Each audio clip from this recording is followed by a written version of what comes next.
Yesterday, President Trump visited Rochester, Minnesota, to campaign for local congressional candidates and the Republican candidate for governor. At his hour and 15-minute campaign rally, the president talked about his administration's achievements and the midterm elections.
So,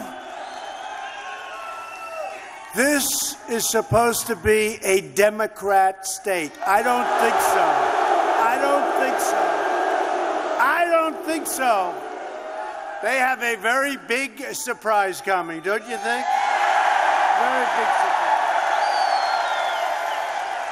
Hello, Minnesota. Great state. Thank you. And I'm thrilled to be back in the heartland with thousands of hardworking and truly great American patriots. You know that. In less than 2 years of Republican leadership, America has achieved the biggest comeback in our history. True. Jobs are booming, wages are rising, and the number of Americans working right now, today, has reached an all-time high in our history.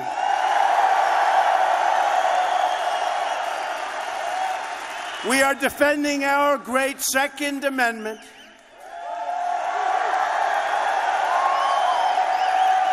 Taking care of our wonderful veterans who we love and respect. And our military will soon be more powerful than ever before by far. But the radical Democrats want to take it all away.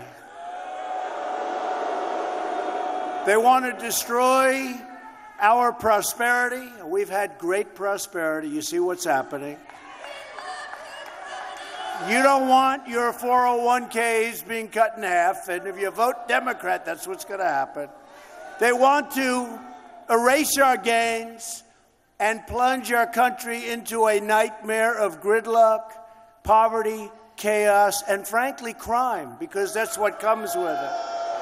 So we're just 5 weeks away from one of the most important congressional elections in our lifetime. You see what's happening in Washington right now, so you know how important it is. You see what's going on.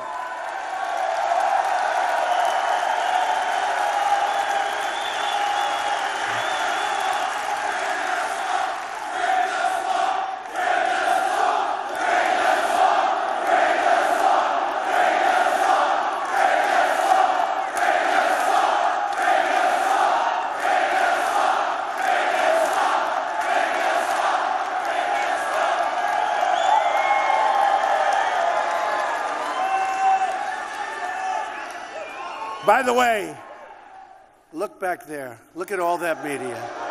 Look at all that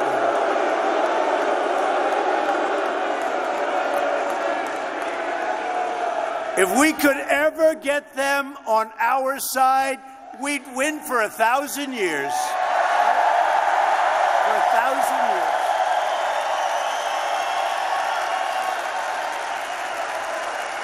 On Tuesday, November 6th, I need your vote, I need your support to stop radical Democrats and to elect proud Minnesota Republicans, and we have some great ones right now up for election. This week I announced another historic victory for our nation. We're replacing the job-killing disaster known as NAFTA with the brand new U.S.-Mexico-Canada trade agreement. It's called the USMCA. That works, right? USMCA. I didn't want to use NAFTA. That has been a disaster for our country. 50,000 plants and factories moving out, millions and millions of jobs lost, one of the worst trade deals ever. I actually know one that's worse, but I won't tell you because we're going to be doing something with that too. But NAFTA's been one of the great disasters of all time, and now we have a great and fair deal. We have a fair deal, and that's what we want. Great for our workers, and really great for our farmers. It's about time. We're opening it up. The barriers are coming down. And this is tremendous for Minnesota. This is tremendous for Minnesota. And you've waited for a long time. And by the way, we got plenty coming. You know what's going on with China? They want to make a deal. They want to make a deal.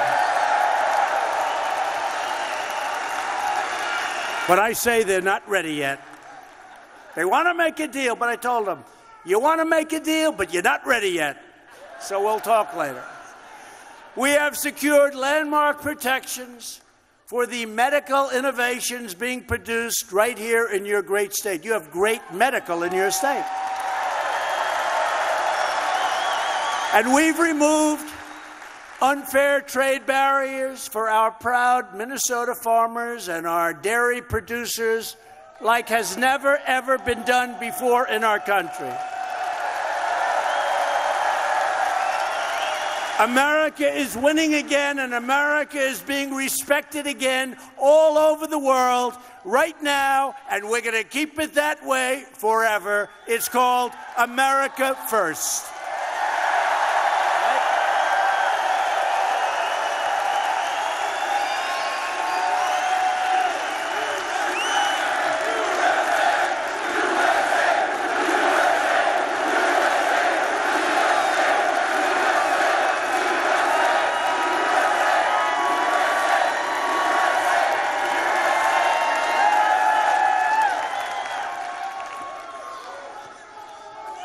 You even have people sitting behind the flag. It's okay. Great people. And by the way, you got thousands of people outside, and you have thousands of people who I just saw in a lovely room, but I said, next time you have to get here a couple of days earlier. Right? The only reason to vote Democrat is if you are tired of winning. That's really it. Because you're winning. You're winning a lot.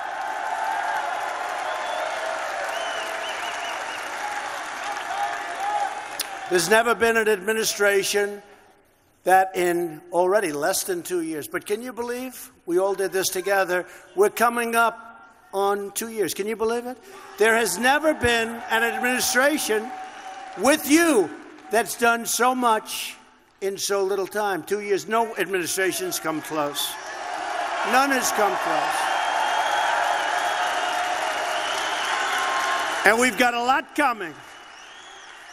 If Democrats take over Congress, the stock market will plummet. They will. It will plummet. You know, there's a reason for it. Every day we hit new highs, new highs. I think we had 103 new highs. Think of it, all time. That means jobs. To a lot of people, it means great 401ks. It means great. But to a lot of people, it means jobs. It's jobs. Your 401ks will be devastated if Democrats take control. And our political system will grind to a really messy halt. And you see what's going on in Congress right now with one of the most respected people, potentially, hopefully, Supreme Court Justice Brett Kavanaugh. Man.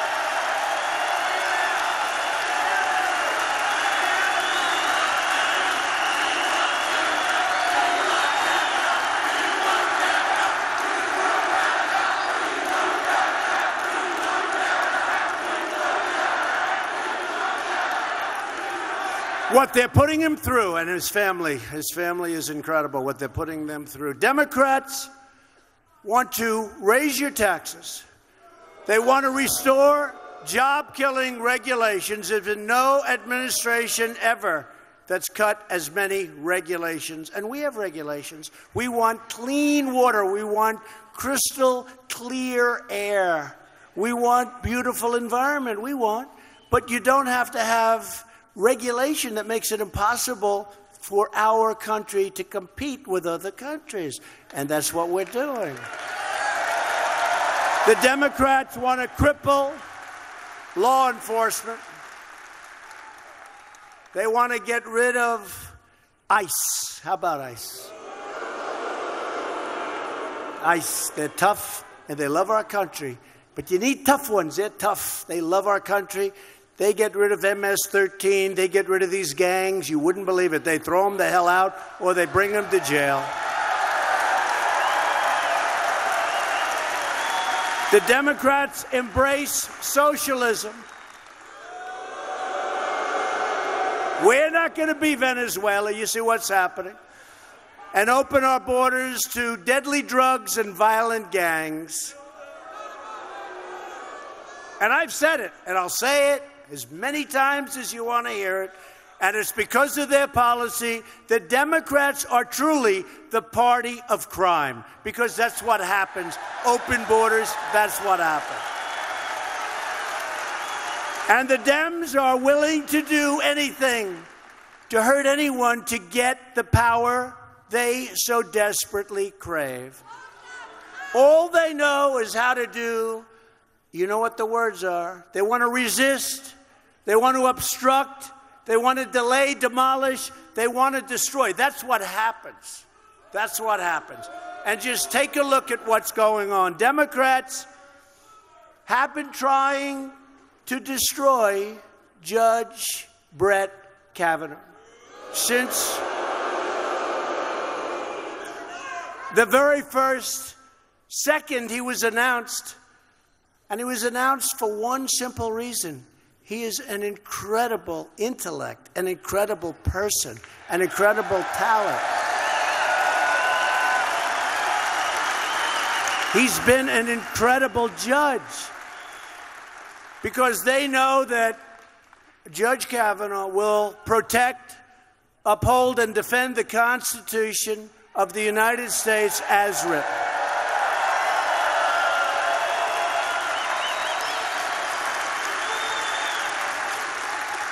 But all you have to do is look at the polls over the last 3 or 4 days, and it shows that their rage-fueled resistance is starting to backfire at a level that nobody has ever seen before.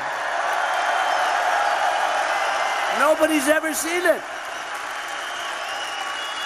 Up 11, up 10, up 14. Nobody's ever seen this before.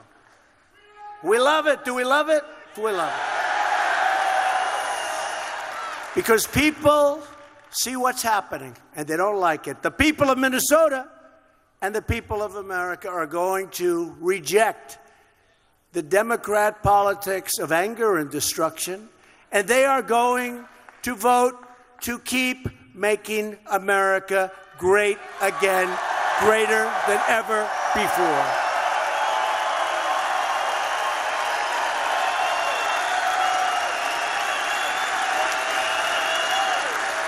And in 2 years, they're going to vote to keep America great, right? Keep America great. We're almost at that point already. But I love Make America Great, but I can't use it in 2 years. They'll say, what have you been doing? Right? What have you been doing?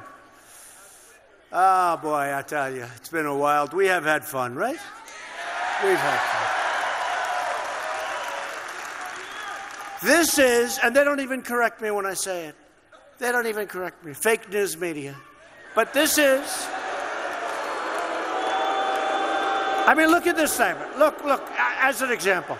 Thousands of people in a room next door. Thousands and thousands of people outside trying to get in. This big stadium is packed, always, in all fairness to Minnesota, in Las Vegas, in Missouri. You know, in Missouri, thank you. I love you too, but you're not my type.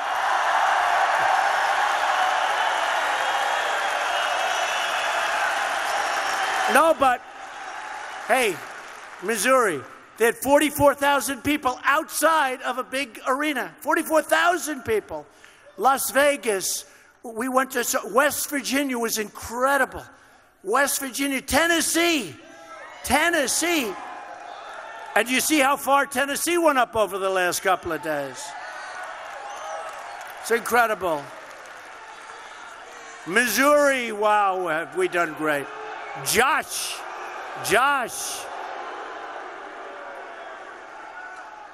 So we're thrilled to be joined by a number of your terrific Republican leaders. And I just want to introduce somebody that's been such an incredible help to me in getting your tax cuts. I mean, not so bad. How about this? The Dems want to raise your taxes. We want to lower your taxes. We don't want crime. Crime's okay for them. They want open borders. How the hell do we not win this thing in a landslide every time? How do you do it? They're for crime and high taxes. We're for low taxes and no crime. I don't know, somehow, I don't think I would have been a very good politician on the other side of this equation.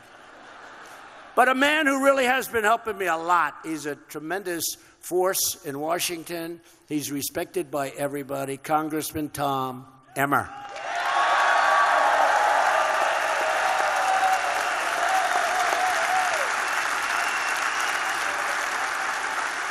Minnesota House Speaker Kurt Daudt. Thanks, Kurt. Your state's next Attorney General, Doug Wardlow.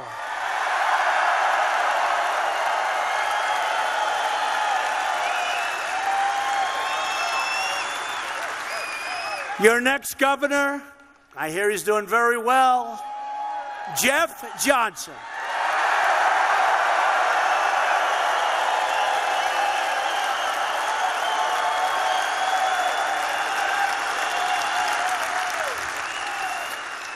We're also joined by the next United States Senator from Minnesota, Karen Housley. Karen.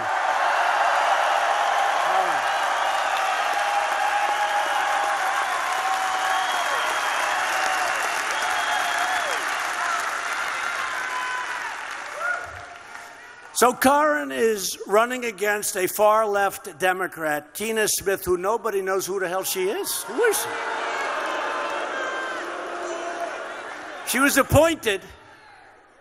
She took a wacky guy's place. That guy was... he was wacky. Boy, did he fold up like a wet rag, huh? Man, he was gone so fast.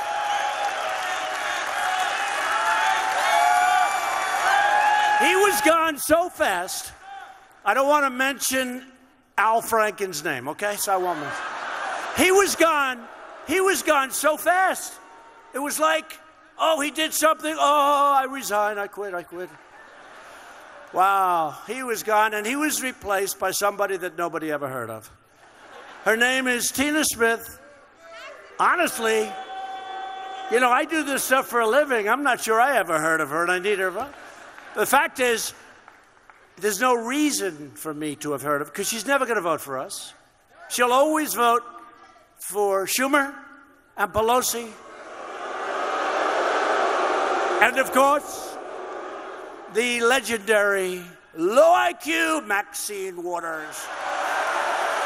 Low IQ person. She'll be with Schumer, do whatever he wants. What would you like me to do? Should I vote for higher taxes? Yes. Oh, I want higher taxes. Should I vote against the wall, which is happening, folks? She wants to vote against the wall. She voted against the wall.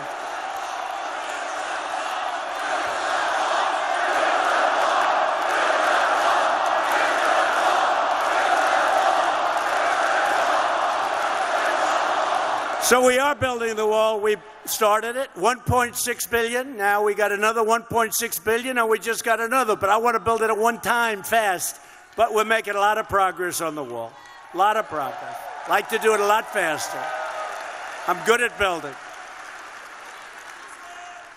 And Tina voted for deadly sanctuary cities. Karen, do you promise you will not be voting for sanctuary cities, Karen? Okay, good. She wants to keep crime out of Minnesota. That sounds like a good platform, right? Tina Smith would rather protect violent criminal aliens than loyal American citizens, which is why Tina Smith, that nobody ever heard of, needs to be voted out of office. She got appointed, I guess.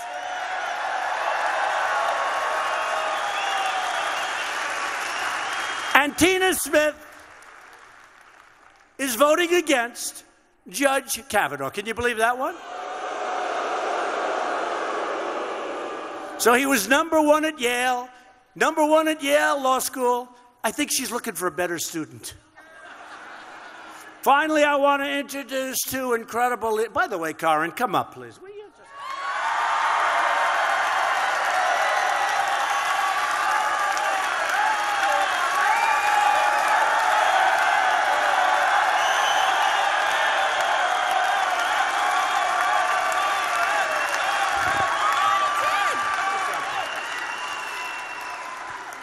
You really do go off script, don't you? Jeez. Thank you so much for coming, everybody. He said Tina Smith way too many times. We need to say Karen Housley a lot more. Thank you.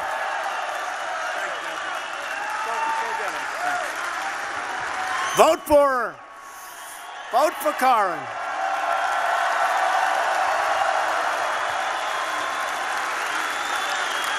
Now for the people that we're here for. Congress is very important. And I'm here to support Congressman Jason Lewis, who you know.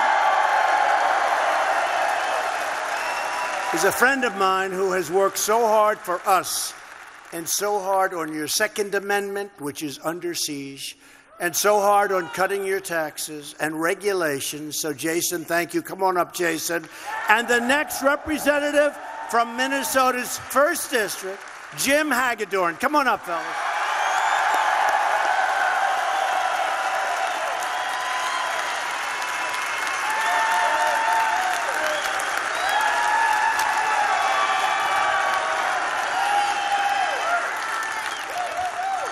Welcome to Minnesota, Mr. President.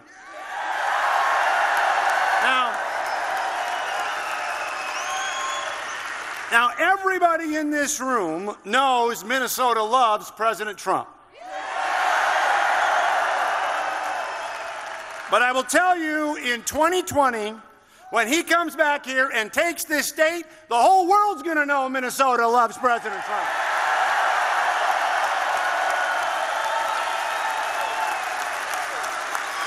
And you know what else Minnesota loves, Mr. President? They love tax cuts that let you keep more of your money. Now, in the final analysis, that's really it, isn't it? I mean, growth is great, 4.5% growth, more job openings and job seekers, after-tax income up 6% in 1 year. But in the final analysis, whose money is it? It's yours. You ought to have it.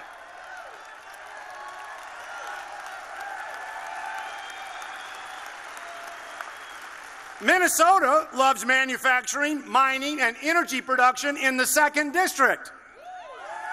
Minnesota loves our farmers now, thanks to the president, who have free trade and fair trade.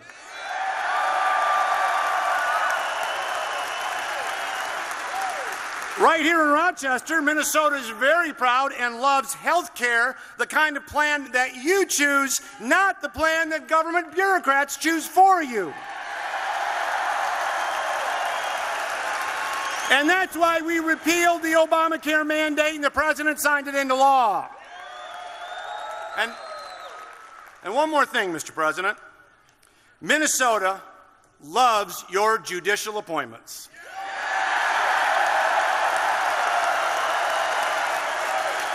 That's right. Minnesota loves your appointments to the lower courts. They love your appointments to the appellate courts. And Minnesota loves your appointments to the Supreme Court, including Judge Brett Kavanaugh.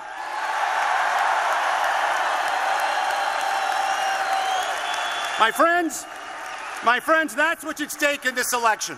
Due process, the presumption of innocence, the rule of law, private property, in other words, the Constitution of the United States. And if Nancy Pelosi becomes Speaker of the House, you can throw that all aside. But you know what? The radical resistors have to come through Minnesota first. And this is where it stops. I'm not going to let it happen. Jim Hagedorn isn't going to let it happen. And President Donald J. Trump is not going to let it happen. Thank you all. On to November, and let's win there.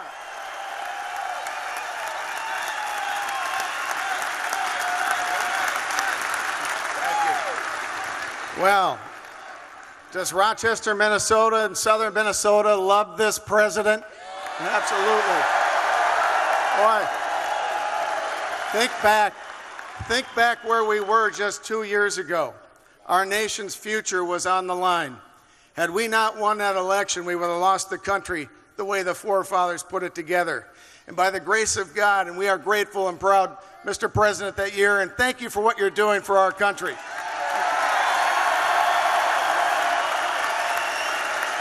I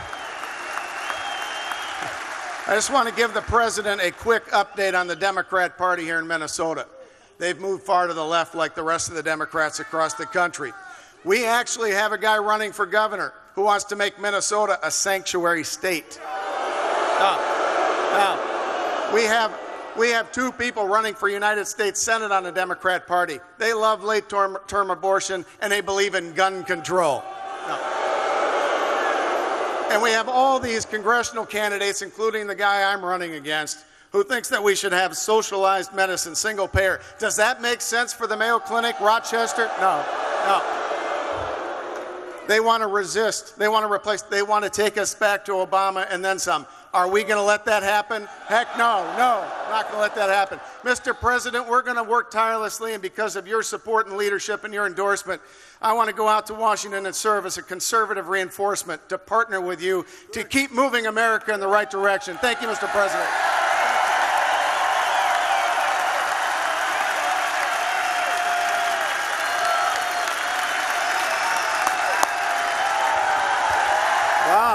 Wow. Good talent.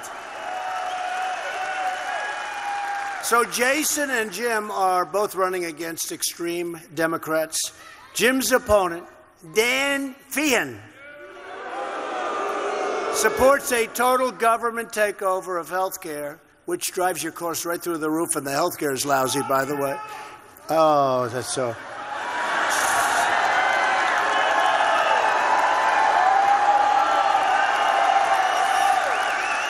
And he wants to make Minnesota into, true, a sanctuary for the criminal aliens and for gang members. That's the people. They will come flooding up here as soon as you do. It happens every time. Jason's opponent, Angie Craig. Who the hell is Angie Craig? Also wants to take away your health care, and she refuses to support Enbridge pipeline, you know all about that. That would bring more than 8,000 jobs to Minnesota. And, you know, we've really opened up Minnesota. You see what's going on with the mines and the miners and the ore. Worst of all, a vote for Dan Feehan and Angie Craig is a vote for Nancy Pelosi as Speaker of the House. Can you imagine Nancy Pelosi as Speaker of the House? Don't do that to me. I didn't buy into that. Neither did you.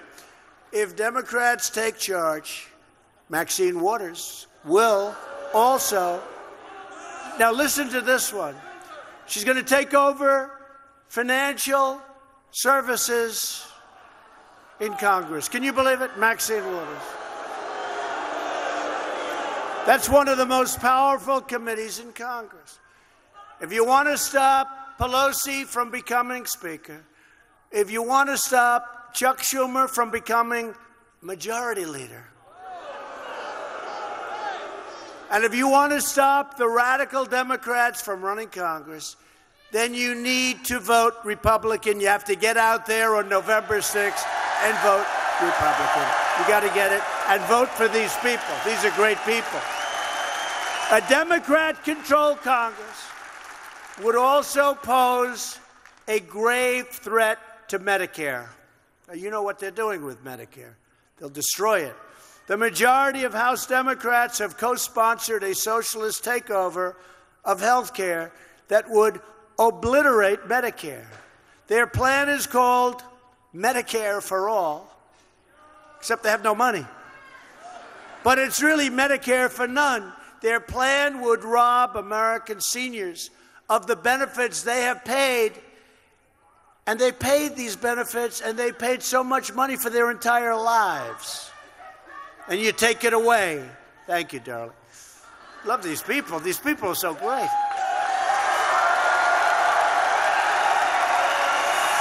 Republicans want to protect Medicare for our great seniors who have earned it and they paid for it. And we will always protect Americans with pre-existing conditions. We're going to take care of them.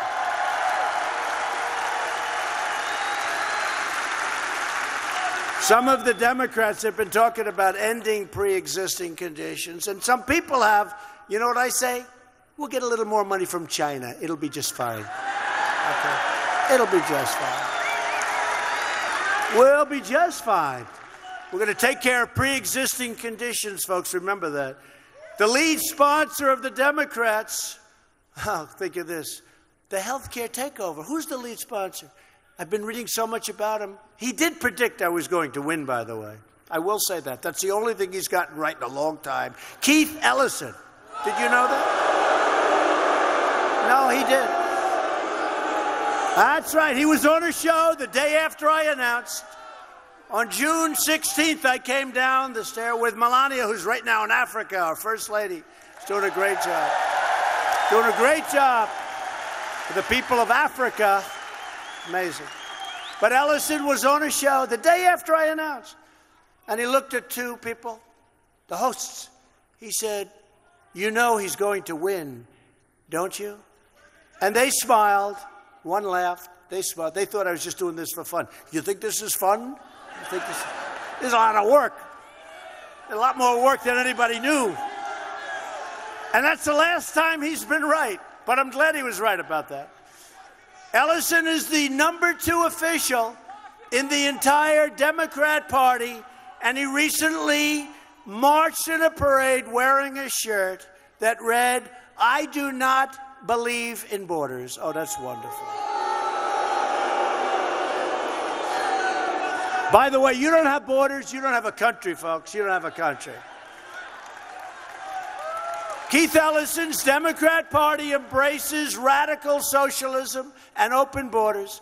The new platform of the Democrat Party is to abolish ICE. They want to unleash violent predators and ruthless killers, and you know it. Somebody would say, oh, gee, why is he saying that? That's not nice. It's true. Like MS-13, near our schools, near our families, and into our communities. No good. Republicans believe America should be a sanctuary for law-abiding Americans, not criminal aliens.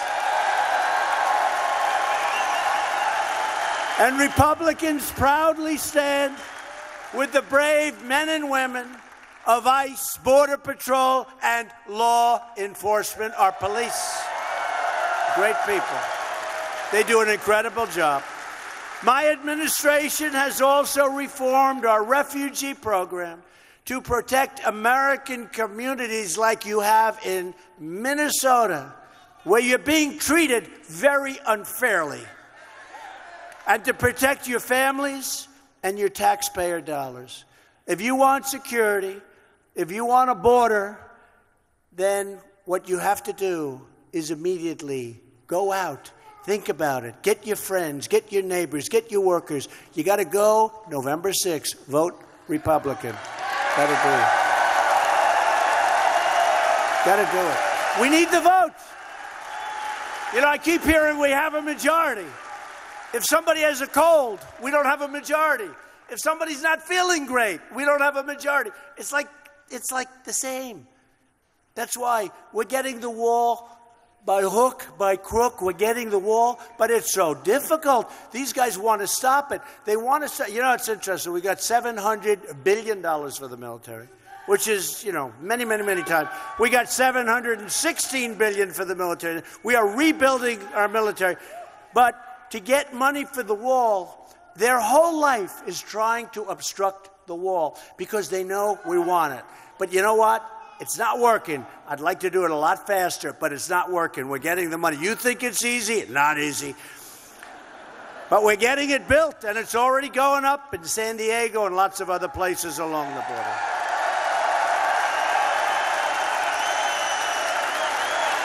This election is about safety, and it's about prosperity. Since the election, we have created over 4 million new jobs. The media will tell you there was no way we could have said that during the campaign. Nobody would have believed it. And we've lifted 4 million Americans off of food stamps. Think of that.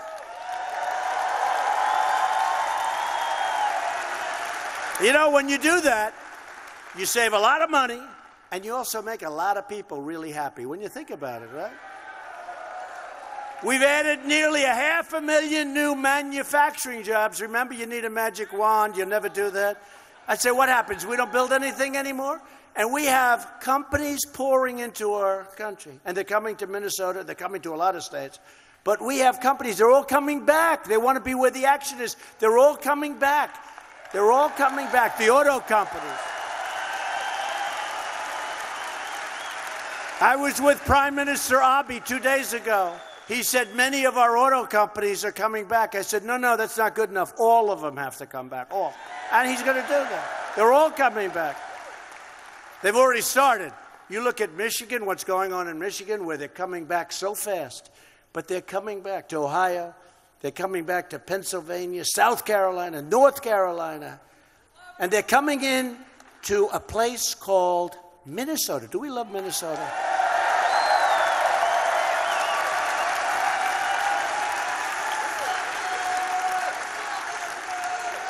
1972. You know what that is, right?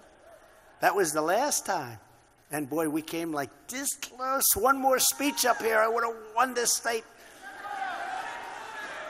I came, you remember, I said, I think I'm going to win Minnesota. And everyone said, no, it hasn't been won since 1972. Is that right? 19, right? The congressman said right? Yeah, 1972. It hasn't been won. I said, no, look at the crowds, they love it. We're going to take care of Minnesota. We're going to stop what's happening that's so unfair in Minnesota.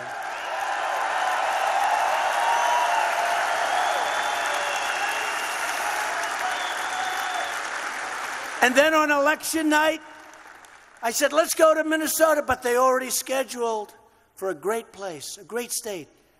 Michigan, that's another one, hadn't been won in many, many years. I went to Michigan. We had 32,000 people in Michigan at 1 o'clock in the morning. It was already election day. So I had to skip Minnesota. I felt so badly because one more speech. I could have showed up at 3 o'clock in the morning, maybe. I don't know. But we're going to win. We're going to win Minnesota. And you see that just by this crowd. Look at this crowd. This place is unbelievable.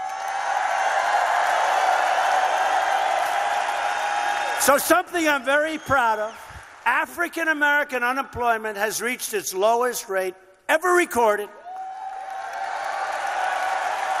African-American poverty has reached its lowest rate ever recorded. Think of those two sound bites. The lowest unemployment, the lowest rate of poverty. So think of this. How does your African-American, how do you vote for somebody else? I've done more for them in 2 years. African-Americans are coming up and they're saying, Mr. President, thank you. Thank you. And their median income is the highest. But not only for African-American, for Asian, for Hispanic.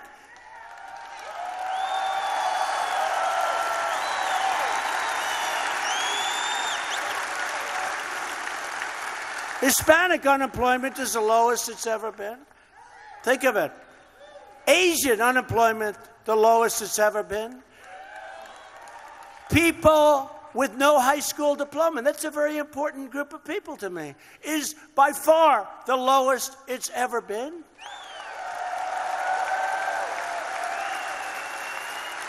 Women I'm failing with. I am failing with women. It's only the lowest in 65 years. Sorry.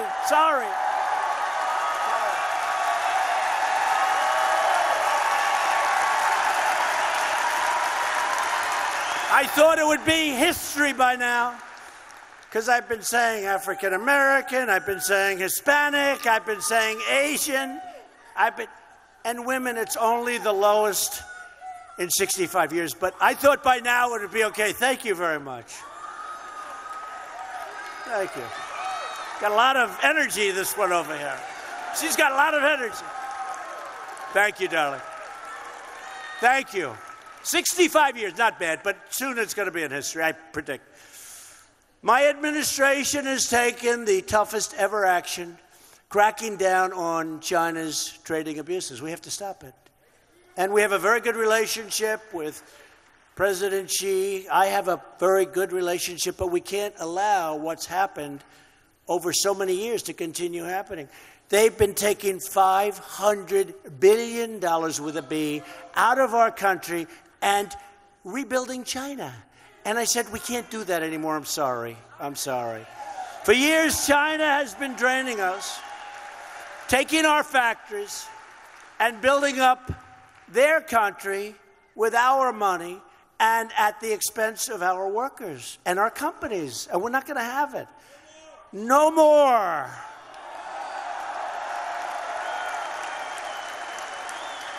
And not only China, many countries. Look, many countries. We defend countries that are very rich. They don't pay us. Or they pay us a small percentage. I mean, look, we get along great with these countries. But take Saudi Arabia. Would you say they have some money? So we defend them. And they pay a small percentage. I said, excuse me, King Solomon, he's my friend. Do you mind paying for the military? Do you mind? Pay.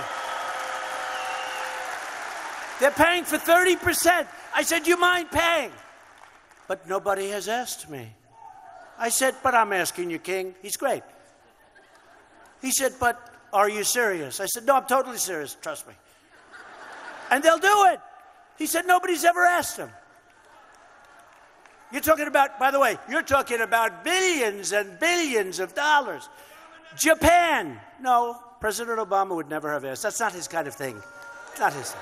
Why would somebody ask to be paid back billions of dollars? Japan.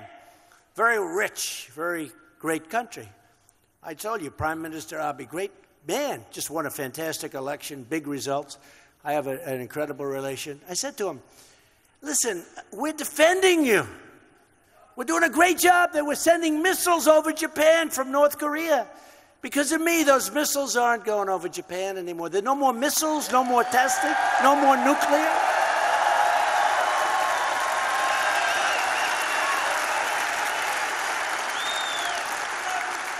We got our hostages back. We get the remains of our great heroes back, right? The remains. The remains are coming back. That was the most beautiful ceremony. Did anybody see that ceremony a month ago? So beautiful. And the remains are coming back. And what do I get? I get the fake news saying, why isn't he moving faster? I just left, what, 3 months ago? I had a meeting in Singapore. I mean, this has been going on for 75 years. Now, let's say 25 years with the missiles and the nuclear. But no president's done anything.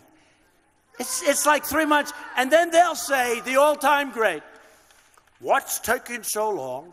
I said, it's been 3 months. And you don't have rockets. And you don't have missiles. And you don't have nuclear testing. And we get all of our stuff. I mean, it's crazy. But here's what they say. So they can't get me. One of them actually said, nice guy, friend of mine, he actually said, why is the president giving so much to North Korea? I said, I haven't given anything. What have I given? I haven't paid. I didn't pay $1.8 billion for the hostages like Obama did with Iran, remember? $1.8 billion in cash. Gave him $150 billion. So I haven't given, but I have a very good relationship with Chairman Kim. I have a very good relationship. So because of that relationship, let's see. I think we'll work something out. Maybe we won't. Who knows? It's a deal. Let's see. But so far, when did I leave? Like 3 months ago? 3.5 months ago? Maybe less? And they're saying, he agreed to meet. Because I didn't give. So you know what I gave them? I agreed to meet. That's what they say. I agreed to meet. Is that a big deal? I agreed to meet. I asked the Democrats before, we were close to a war with North Korea, I'll tell you what. And my rhetoric was very tough at the beginning. It was really, really tough. In fact, they all said, I'm going to cause a war with North Korea. I'm going to cause a war. And then with Putin of Russia, they said he was too nice. That was a great meeting. We had a very successful. So they want me to get into a boxing match with him. I think I'd do very well. But with Russia, no. It's the fake news. Fake news. They said with Russia, he was too nice. He was too nice. With North Korea, they said he was too tough. He was too tough. And let me tell you, if I was really rough with Russia, they'd say he was too tough. He was too. These people are loco. I'm telling you, loco. People are crazy. Fake news. The fake news, everybody. They are fake. After years of rebuilding foreign nations, we are finally rebuilding our nation, right? To give our workers and businesses a level playing field, Republicans passed the biggest package of tax cuts and tax reforms in the history of our country.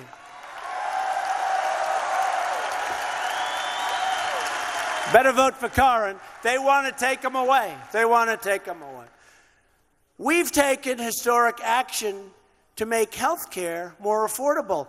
And we've gotten rid of the soaring premiums. You know, the premiums on Obamacare, nobody realized it. They were going up 116%, 138%, 200% through great management and great people. We've kept them down. We've mostly obliterated Obamacare, although we had it won, except for 2 o'clock in the morning. I say it again, 2 o'clock in the morning. No, I'm not going to do it. 2 o'clock in the morning. But think of it differently. We didn't get one Democrat vote. So we're stuck with it, but it's obliterated. And the big thing is we got rid of the most unpopular part of Obamacare. It's called the individual mandate, where you have the privilege of paying a fortune so that you don't have to pay a fortune for horrible health care, right?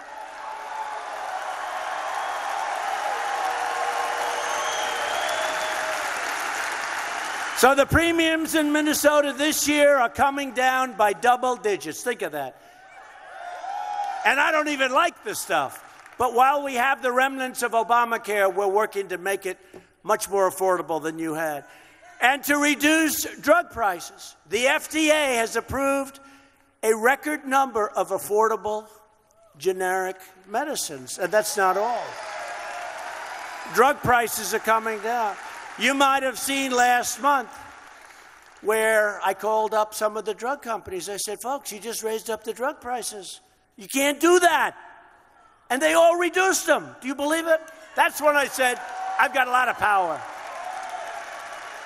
Pfizer, right? You saw that. Pfizer, Novartis, they raised their drug prices.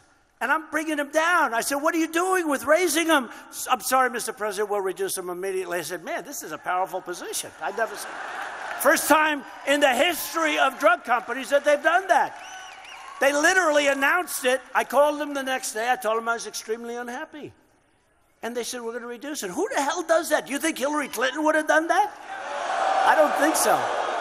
I don't think so.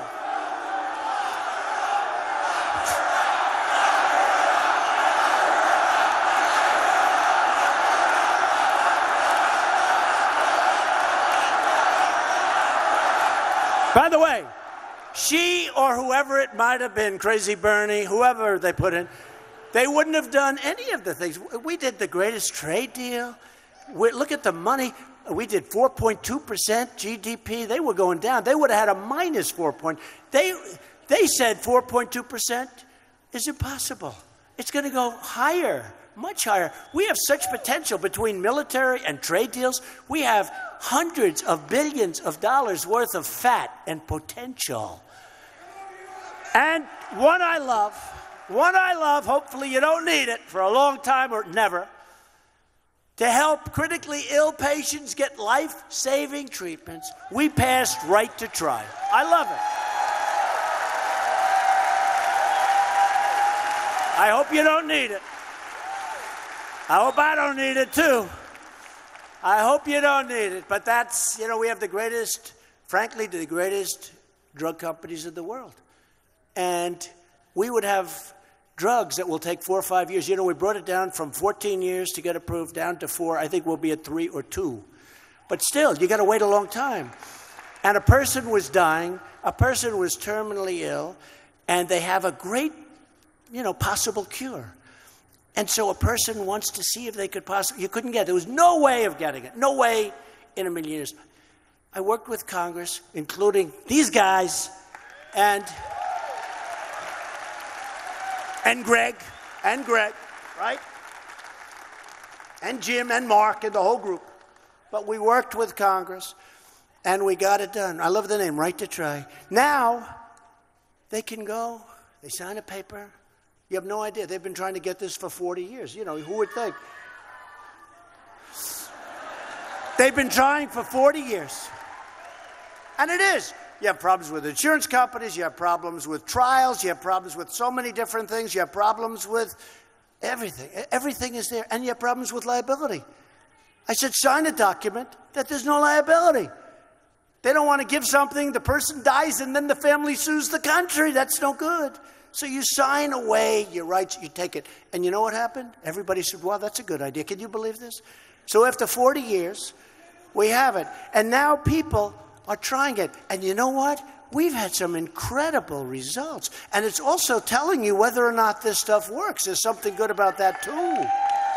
We've had some incredible results, right? I love it. People would fly to other continents. They'd fly to other countries. If they were poor, they'd just go away. They'd have no hope. They'd go to their house or their apartment, and they'd have no hope. Now they have hope. It's beautiful. It's so great. We also passed Veterans' Choice, giving our veterans the right to see a private doctor.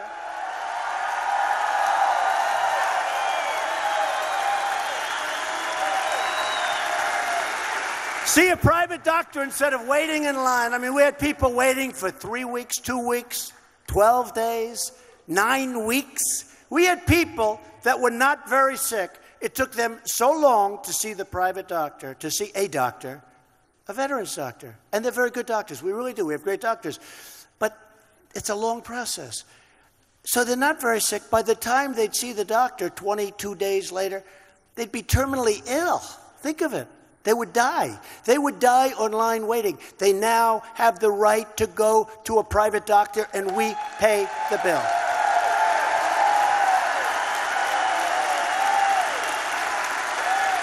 "44 years. They've been trying to get it. I thought that was my idea. I came back. I got the greatest idea. I said to all my medical people, I got the greatest idea. It's taken too long. We can never solve this problem. Too many people, too few doctors. They're great doctors, but you can't get to them.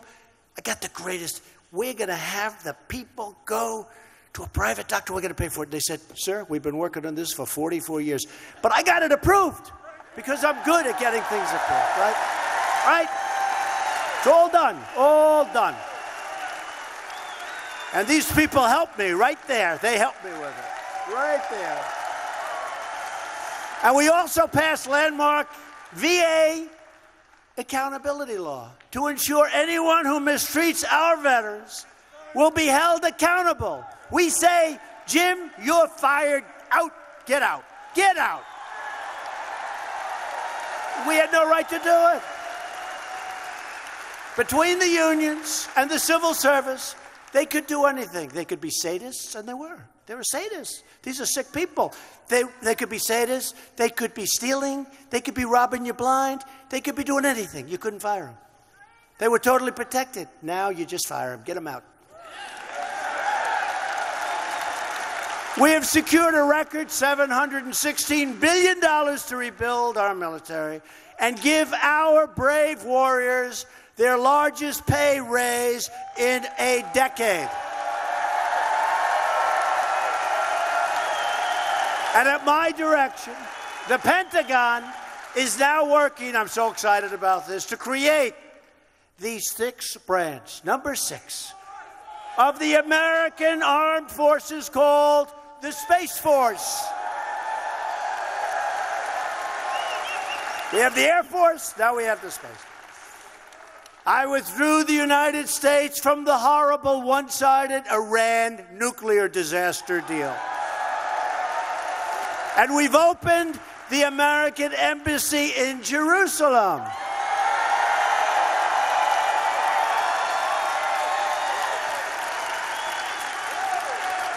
Presidents have been promising that for many, many decades. And I finally know why, because I was hit so hard when they heard I was going to do it. I got calls from every country in the world. "Please don't do it." And I told you the story. I said, "Look, I don't want to take any calls from any leaders of any countries. Tell them I'll call them back. We were going to have it signed on a Monday, big ceremony. Said, tell them I'll call them back next week." Because they were calling me and they were saying, "Mr. President, please don't do that. Please, please." So I know why Obama and Bush and everybody didn't do it. I mean, I understand. There was a lot of pressure put on.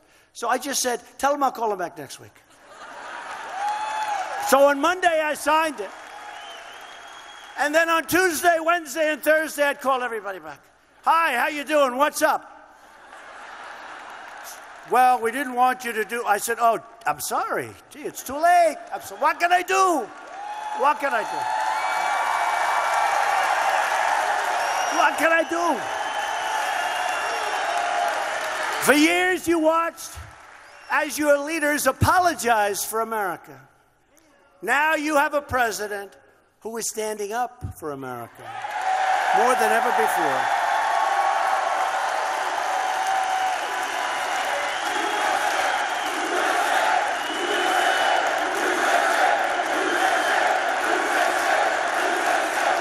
We're standing up for your values. We're standing up for Minnesota. And we are standing proudly for our national anthem.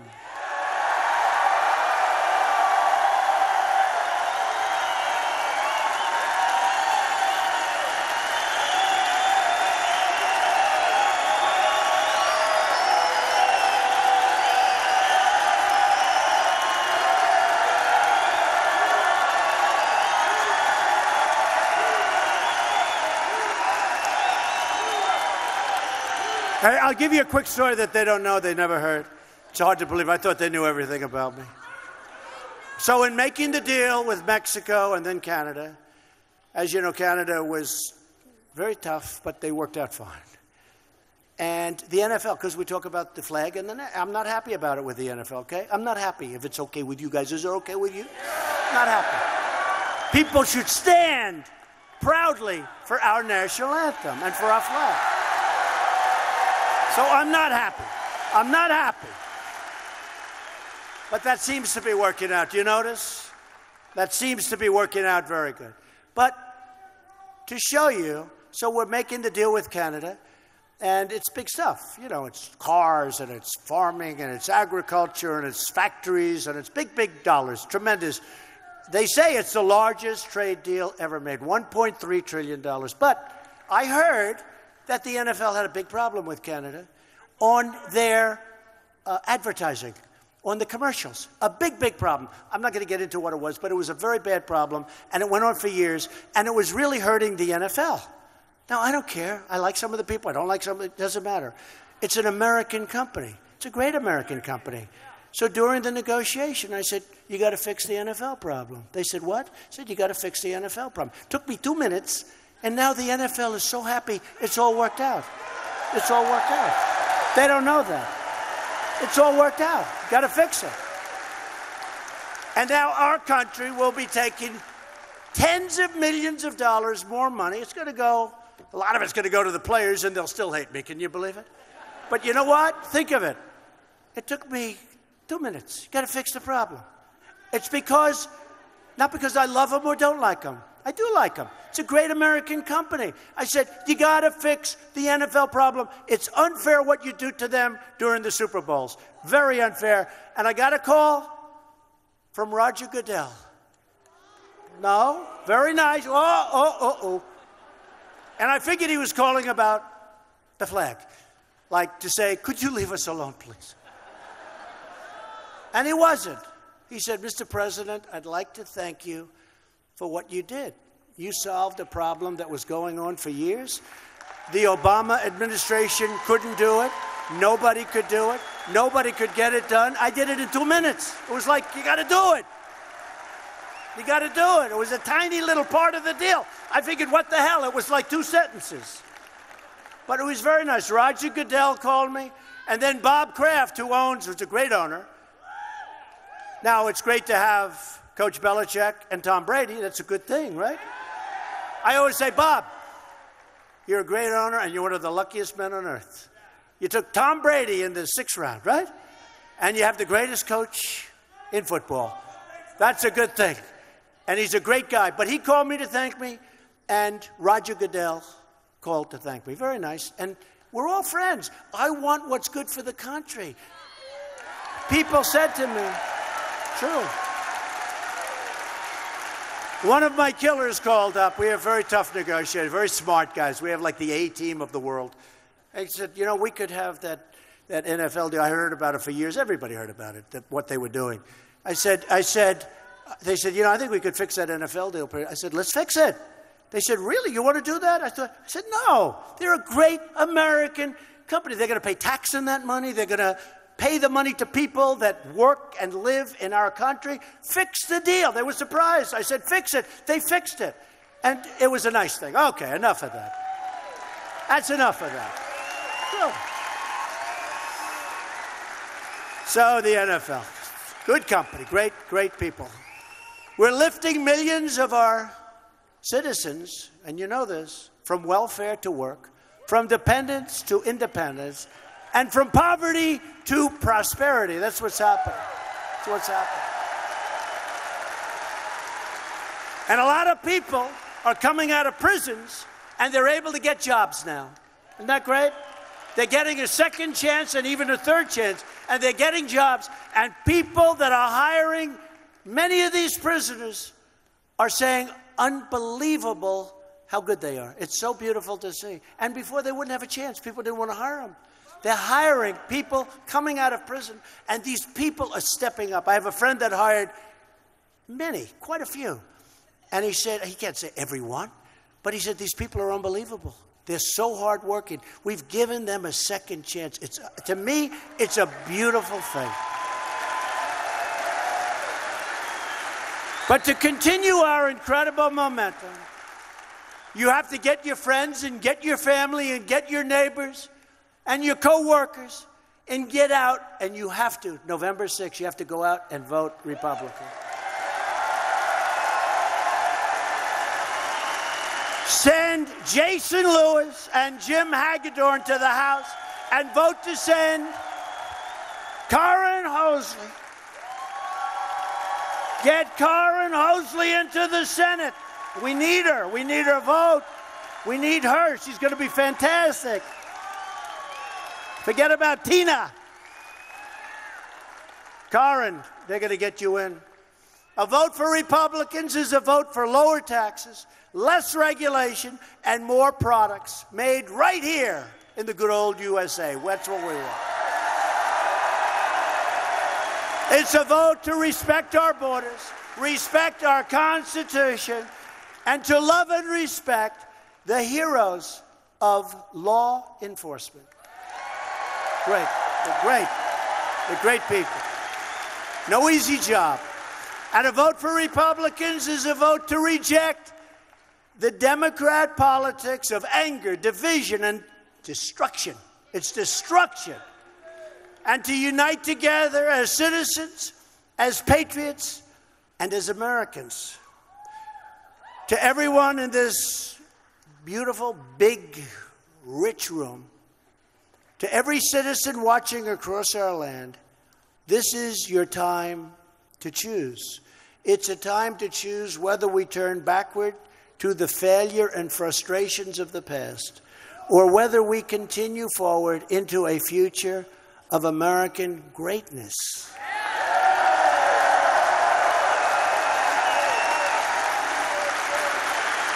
It's not up to the media or to the pundits to decide your fate. It's up to you. This was the greatest movement, 2016. All those hats, make America great again. Look at them. Amazing. Amazing.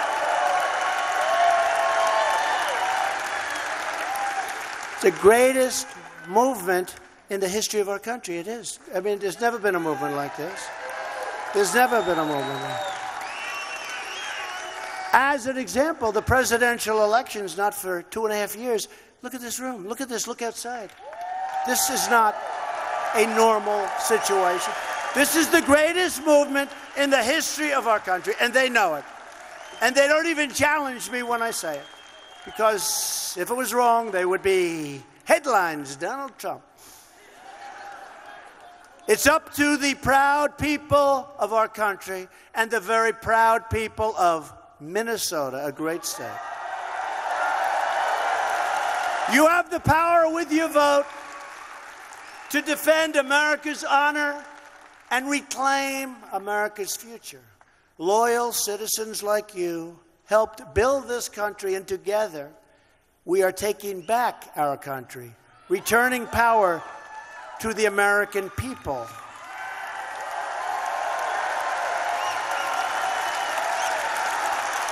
This state was settled by tough pioneer men and strong pioneer women who braved the wilderness to build a life and to build a home. They didn't have a lot of money. They didn't have a lot of luxury. But they all had one thing in common. They loved their families, they loved their country, and they loved their God.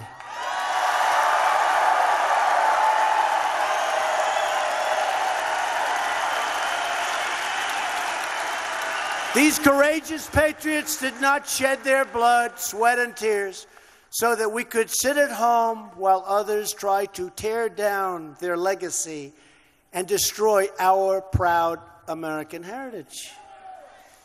For the sake of our freedom and for the sake of our children, we are going to work, we are going to fight, and we are going to win, win, win. We will not bend. We will not break. We will never give in. We will never give up. We will never back down. We will never surrender. And we will always fight on to victory.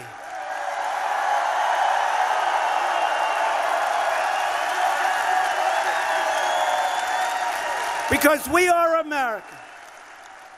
And our hearts bleed red, white, and blue. We are one people, one family, and one glorious nation under God. And together, we will make America wealthy again. Make America strong again. We will make America safe again. And we will make America great again. Thank you, Minnesota. Thank you. Thank you.